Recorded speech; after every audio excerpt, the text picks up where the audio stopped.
Greetings, my name is Farah Al-Nasir and I will be revisiting the course module for the past 4 weeks with my own reflections on it. Innovative versus non-innovative entrepreneurship. Innovative entrepreneurship aligns with Schumpeter's ideals of entrepreneurship, which he states an individual who brings a new product, process, or way of doing business to the market. An example of innovative product idea would be virtual headsets. It is a new wave of application for the use of immersive 3D experience, which can be used for gaming purposes and interactive social opportunities and many more. It acts as a disruptive force in the market and it has the possibility of transforming society. Non-innovative entrepreneurship falls along the line of a person that perceives an opportunity and then acts on it. For example, the need of a pet store in a remote neighborhood and lack of optional products. The entrepreneur will resell items that are not accessible in these areas and it aims to balance the market. Moving along the theoretical framework, innovation. There are 3 types of innovation. Product innovation, which is to release a new item or service that hasn't been introduced yet. Next is process innovation, the implementation of a new or significantly improved production or delivery method. And business model innovation changes the value proposition to customers and its underlying operating model.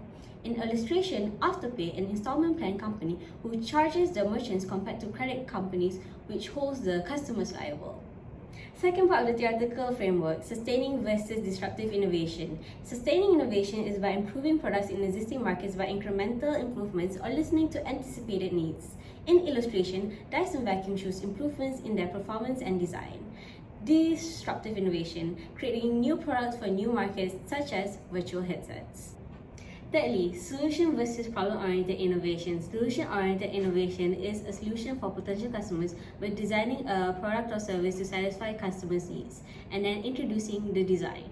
Problem-oriented innovation is an outside-in approach. Usually is done through interviews, then prototype, then transition into a minimum viable product. Other than the theoretical framework, design thinking is a catalyst to creating new innovations. Design thinking process can be seen through empathizing through customers' problem, then defining the problem through empathy mapping, afterwards ideating ideas through brainstorming, divergence, convergence, and many more. Next is to prototype the idea via mockups and storyboards, and last is to test it out by running a simulation and understand its challenges. To be or not to be, full-time or hybrid entrepreneur. A hybrid entrepreneur is a part-time entrepreneur with a full-time job. The benefits to this are maintaining a steady income, employee benefits, and not to mention beneficial networking via the organization. But drawbacks is the lack of time and focus put into the business. Other than that, lack of investors. Whereas full-time entrepreneurs have more focus and time to invest in their research and development and business structure. Reflecting on my modules. The consideration of entrepreneurial definition will reflect my decisions of how I distinguish myself as an entrepreneur, to be innovative or non-innovative entrepreneur, or the possibility of becoming both types of entrepreneur. Although I would love to become an innovative entrepreneur, it does require a considerable amount of research and development, thus I will need capital. For example, if I were to start up an ergonomical chair part, I would need a design that further comforts the user and fulfill their needs. By becoming an entrepreneur, I will need a module to guide my decision thinking process. Therefore, design thinking process is applicable in my future ventures into entrepreneurship. It will help me narrow down my customers' needs and wants and filter my ideas. Also, navigate my idea process. It is important to know how I approach innovation, either through solution or problem-oriented innovation.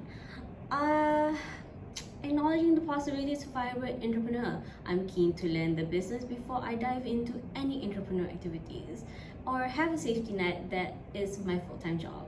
I'm happy to learn the trade and gain new networks.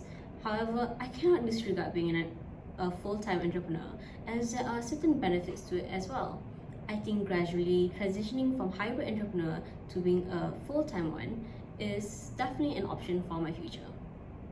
Thank you for your time today. I hope you enjoyed my summarization of Module 1 and my reflections.